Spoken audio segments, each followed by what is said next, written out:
Here are your Hollywood reporters, Burleigh Smith and Hank Weaver. Here's blonde and beautiful Doris Day, the songstress who rose to stardom.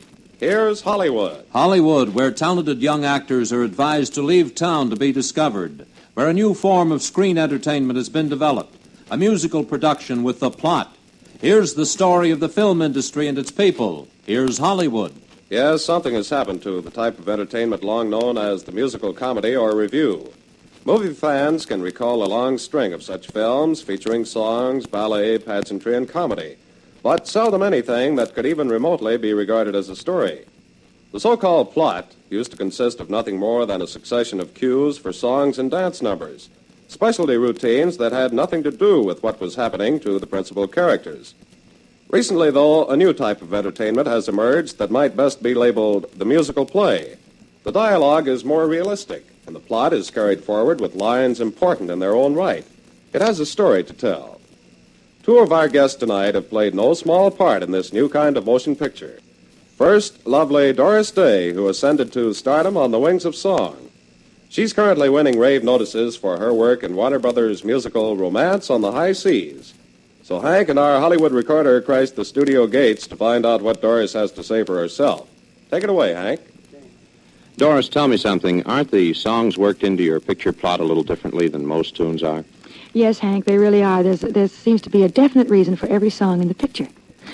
For example, we do Put 'Em in a Box, and I go into the cocktail lounge in the boat after having a terrific fight with the hero of the picture. So I say, put 'em in a box, tie 'em with a ribbon, and throw 'em in the deep blue sea. Deep six job. Well, that's rather interesting because most musicals in the past have just had the songs tossed in every other 15 minutes, and that was it. That's right, and no reason. Tell me something. Didn't you start your career as a band vocalist? Yes, I sang with Les Brown for 3.5 years, Hank.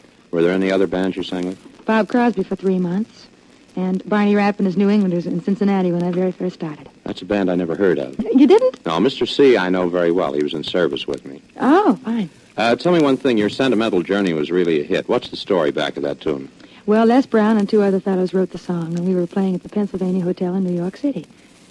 And since we had 2 air shots out of there every night, they decided to put it on the show. It made Les feel very proud because he wrote it, you know. And the fan mail started coming in. It was just terrific.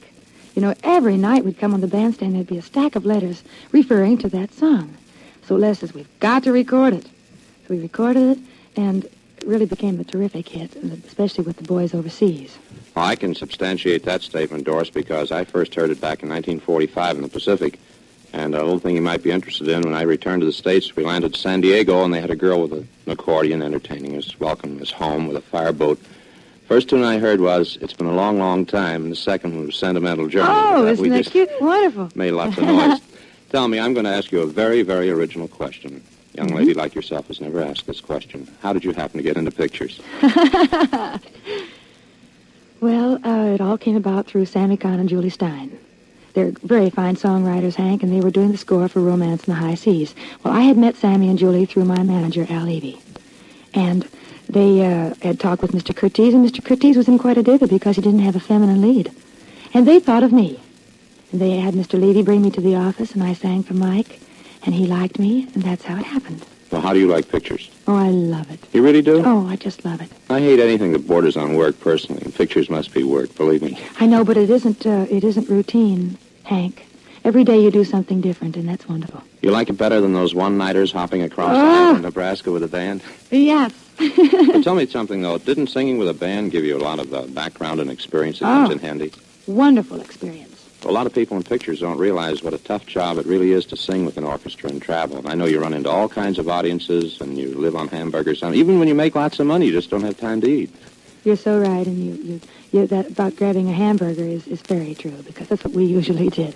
Travel 400 miles a day and get there just in time to have a quick sandwich and off to work. Tell me, has Warner Brothers any future plans for you that you know of? Yes, Hank, I'm doing a picture with Jack Carson and Dennis Morgan called Two Guys and a Gal for Warner Brothers next. Good, and thank you so much, Doris, for dropping in and talking to us this evening. Thank you, Hank. It was fun.